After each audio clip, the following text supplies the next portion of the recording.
Olá pessoal, vamos dar continuidade ao trabalho de ciências que está sendo realizado aí pela Rede Municipal de Ensino. Meu nome é Sérgio Valesídio.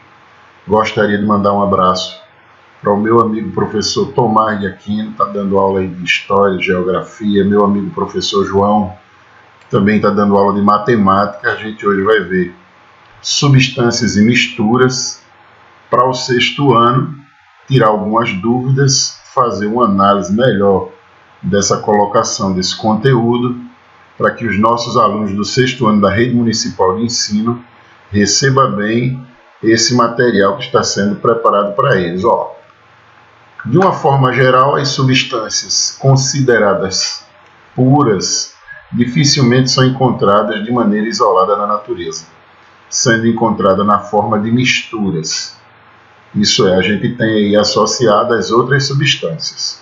Isso quer dizer que quase tudo que está à nossa volta são mais ou menos exemplos de misturas puras, variadas, de uma maneira geral. Então a gente entende que essas substâncias raramente se encontram de maneira isolada. Então, do ponto de vista da ciência, é a parte que vai estudar, que vai falar a respeito dessas substâncias, dessa união dessas substâncias e como elas se apresentam na natureza, como a gente vai entender isso para o nosso aluno do 6º ano compreender melhor a respeito desse assunto um pouquinho só. Aí só para ilustrar, eu trouxe aí para vocês algumas figuras com identificações de algumas substâncias que normalmente ou no nosso cotidiano raramente a gente encontra de maneira separada. E aí a gente tem essas misturas de formas diferenciadas, né? A gente tem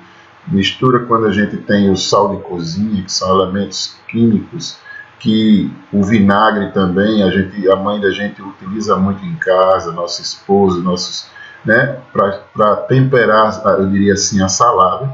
E nós que gostamos muito dessas substâncias, quando elas estão juntas, dão um sabor diferenciado. Então, raramente elas aparecem de forma pura. Mas só para a gente entender melhor essa definição do que é uma substância pura, eu trouxe aí um slidezinho para a gente dar uma entendida sobre o assunto. Substâncias puras são materiais que possuem composição químicas e propriedades físicas e químicas normalmente constantes, ou seja, que não se modificam em uma pressão ambiente ou normalmente em uma temperatura considerada ideal. De uma forma geral, essas substâncias puras podem ser classificadas de duas formas. A gente vai entender aí como é que elas vão se classificar.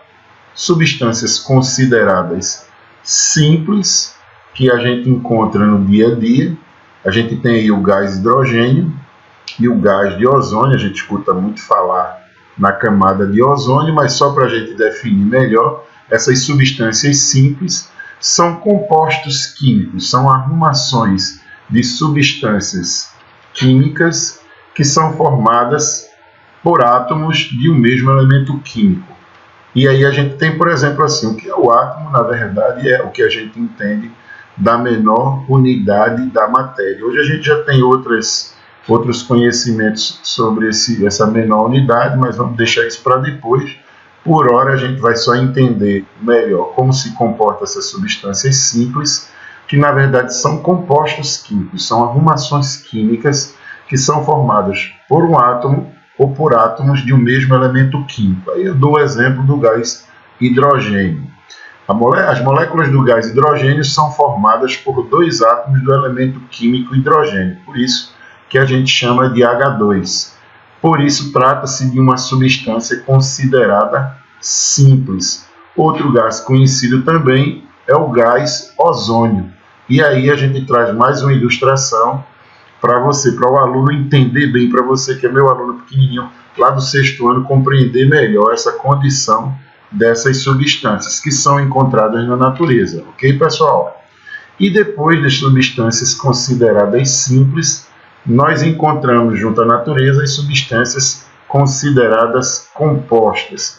São compostos químicos também formados por átomos de elementos químicos diferentes. E aí a gente cita o exemplo do dióxido de carbono. Esse dióxido de carbono que é liberado pela queima ou pela combustão, eu diria assim, de alguns veículos que nós encontramos em nossas cidades, principalmente por um gás que é liberado por algumas indústrias que servem como poluente da camada da atmosfera, e a gente utiliza muito, e as árvores conseguem captar esse dióxido de carbono para a liberação do oxigênio. Então, substâncias compostas são, na verdade,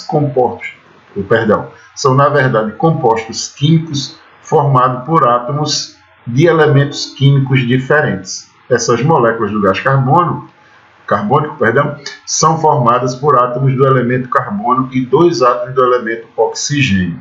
Ou seja, houve uma junção do carbono com o oxigênio.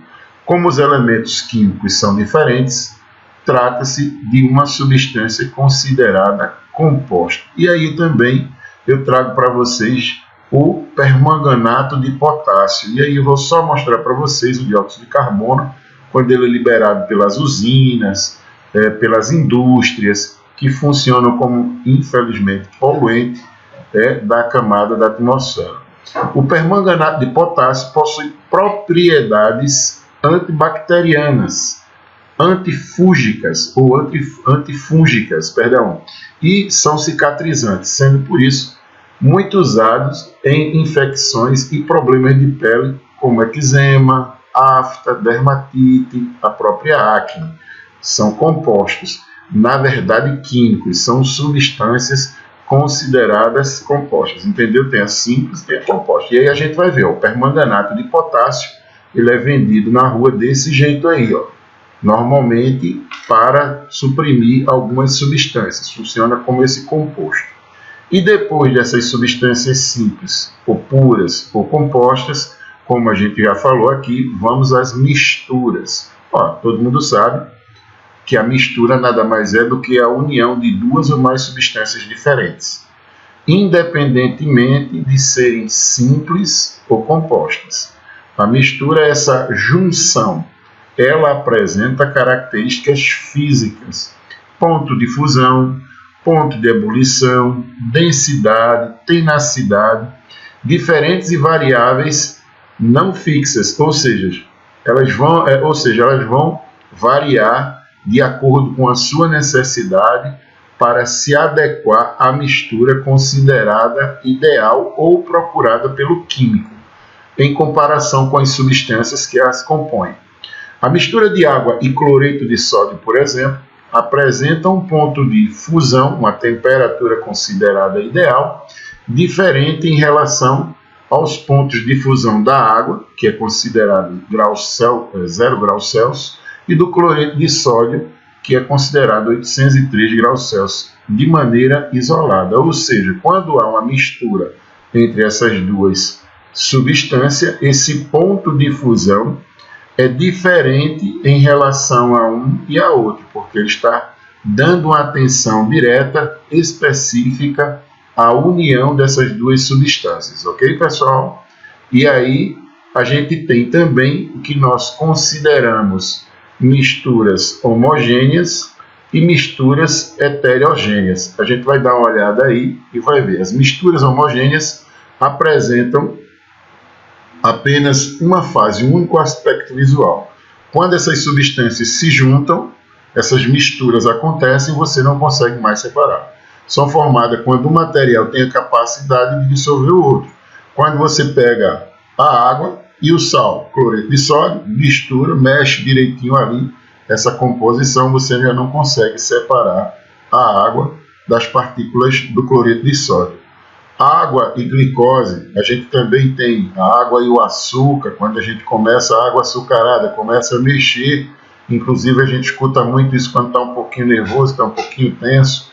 A mãe diz, ó, dá uma água açucarada a esse menino, para ver se ele se tranquiliza um pouco mais. Então, quando você pega essa mistura, a água e o açúcar, e mexe bem, você não consegue mais separar uma substância da outra substância. Se você colocar isso num copo, você vai verificar o quê? Que você não consegue nem ver quem é quem. Né? Você vai estar ali vendo só uma substância, porque na verdade é uma mistura. Você pegou a água, pegou a sacarose, que a gente chama de glicose, mas é sacarose, o açúcar, você conseguiu misturar as duas substâncias, formou o que nós chamamos de mistura homogênea.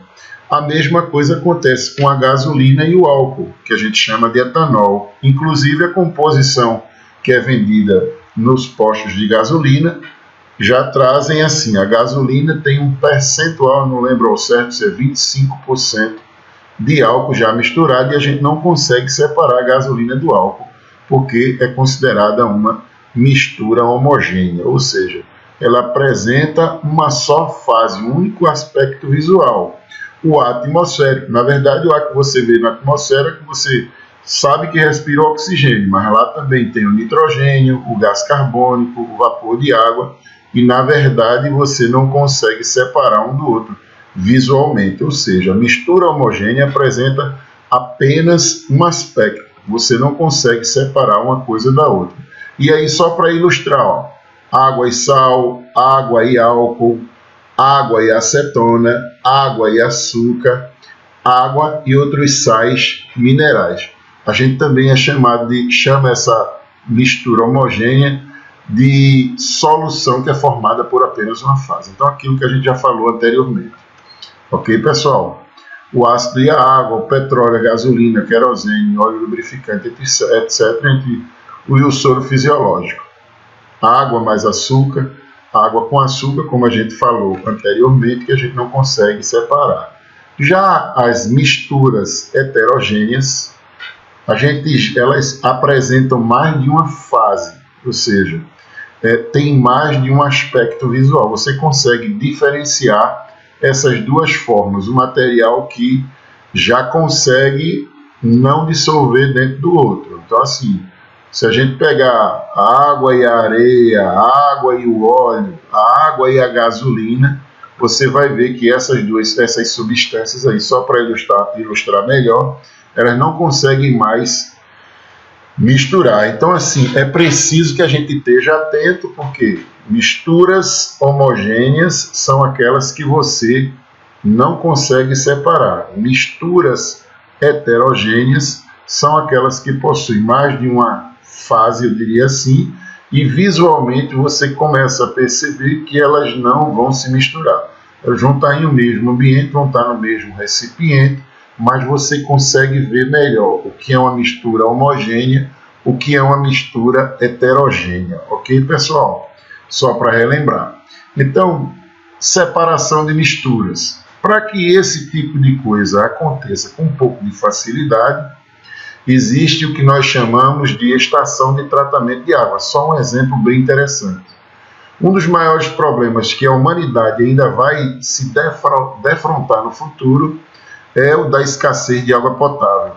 Os recursos hídricos que pareciam ser inesgotáveis se revelam, na verdade, bem comprometidos. Ou seja, o homem tem poluído bastante essas águas que vão ser consideradas potáveis, que vão ser utilizadas para que nós consumamos em casa, e precisamos que elas passem por uma estação de tratamento de água. São construídos, na verdade, com o objetivo de diminuir esse quadro de poluição. Então, assim, a gente vai dar uma olhada agora que essa separação de misturas dentro de uma estação de tratamento de água, ela segue algumas etapas. Para assegurar que uma grande cidade tenha abastecimento de água com boa qualidade, essa água que vem dos rios, que vem das chuvas, que é coletada das nascentes, elas precisam ser tratadas. Coleta de água a ser tratada. A água é destinada ao abastecimento de uma determinada cidade. Quando ela é encaminhada para os tanques de tratamento, que devem estar situados normalmente em locais um pouco mais elevados, um pouco mais altos. O tanque para adição desses produtos químicos está um pouco mais abaixo.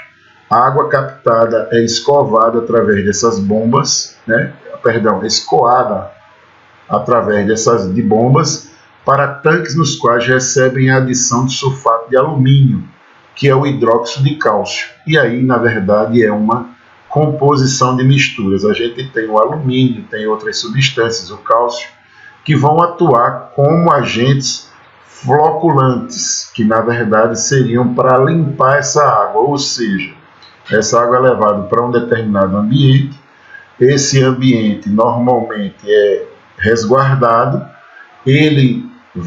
ela vai ser submetida no primeiro momento à introdução dessas substâncias, que é o hidróxido de cálcio, né, para fazer a limpeza, para diminuir a ação, eu diria, externa de poluição do próprio homem, muitas vezes, né, ou às vezes até mesmo da própria natureza. A floculação, como ela acontece. Na sequência, a água é enviada para câmaras de floculação, onde o sulfato de alumínio e o hidróxido de cálcio normalmente geram para o meio o hidróxido de alumínio, que é um pouco mais solúvel, que é mais fácil de se misturar à água, que é colocado em forma de gel na superfície dessa água. Acontece uma decantação das impurezas, que são consideradas sólidas, e as também não solúveis, que vão direto para o tanque de sedimentação. Ou seja, é um processo de limpeza.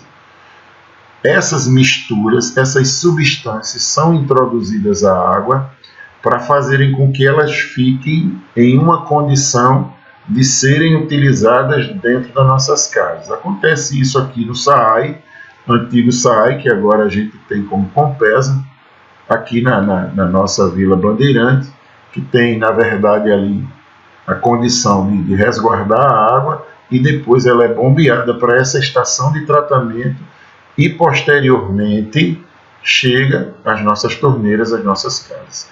Essa mistura é dirigida para tanques chamados decantadores. Nesses recipientes, o gel formado decanta, ele, na verdade, trabalha arrastando para o fundo do tanque as partículas em suspensão na água, ou seja, aquelas partículas que já foram identificadas por essas substâncias, eles começam a fazer a drenagem, a separação. A água já livre de algumas impurezas é retirada pela parte superior dos tanques e encaminhada para o reservatório. E daí começa a dar sequência a todo o processo de tratamento. A filtração, que é um processo também considerado importantíssimo nessa limpeza, acontece quando a água já passou por todo esse tratamento, é dirigida diretamente para um tanque especial. Nesses tanques, ela passa por uma camada filtrante, formada por um grupo de areia, uma camada de areia fina, uma camada de areia grossa, depois uma camada de cascalho, daquelas pedras pequenininhas, os pedregulhos menores, e uma substância considerada ou chamada de carvão, que é carvão ativo, né? Que funcionam para a limpeza, que é a filtração dessa água que já iniciou o processo de tratamento. A cloração acontece nos reservatórios já depois da filtração. A água recebe esse cloro, né, que é o Cl2, que é uma substância, né, a gente já diz que ela é composta, né, porque tem aí a condição de adicionar mais outras substâncias. Pequena quantidade de cloro, essa substância em concentrações pequenas, elimina, na verdade, alguns micro-organismos que poderiam se encontrar presentes naquela água que já foi filtrada, que já foi decantada, que já houve focação e tudo mais. E a água também recebe pequenas quantidades de fluoreto de cálcio. Tá certo, pessoal? E o teste final, quando ela já está praticamente pronta, a água que passou por todas essas etapas no tratamento é submetida a um teste de aparência, porque se ela não tiver uma aparência boa, se ela tiver uma aparência muito escura, muito amarelada, a própria instituição não vai querer que essa água chegue até a nossa casa. Por quê? Porque fica mal vista, de repente dá uma ideia de que não ficou bem limpa, né? É colocado um percentual de resíduo sólido para a concentração do potencial do hidrogênio, que a gente chama de pH, em porcentagem de resíduo sólido, para uma outra análise. E em algumas estações de tratamento, parte dessa água tratada é usada para alimentar um determinado aquário contendo várias espécies de peixe. Por quê? Porque essa é a forma de perceber se existe algum tipo de resíduo que vai tirar a vida desses pequenos animais. Então seria uma maneira também de verificar a possibilidade de desenvolvimento dessa condição da água estar mais limpa ou mais suja, e aí eu trago mais ou menos uma amostra do que deveria ser, não exatamente do mesmo jeito em nossa cidade, mas o que deveria ser do ponto de vista técnico da formação desses tanques de adição de produtos químicos para filtragem, a câmara de floculação, o tanque de sedimentação, o depósito de água pura, a saída de água purificada, já depois que ela recebe o cloro, que ela é colocada no clorador, e depois que ela é bombeada até as nossas casas. Entendeu, pessoal? Então aí a aula de hoje fica por aqui. Na próxima aula a gente vai dar continuidade a essa condição de entendimento dessas substâncias e misturas. Ok, pessoal?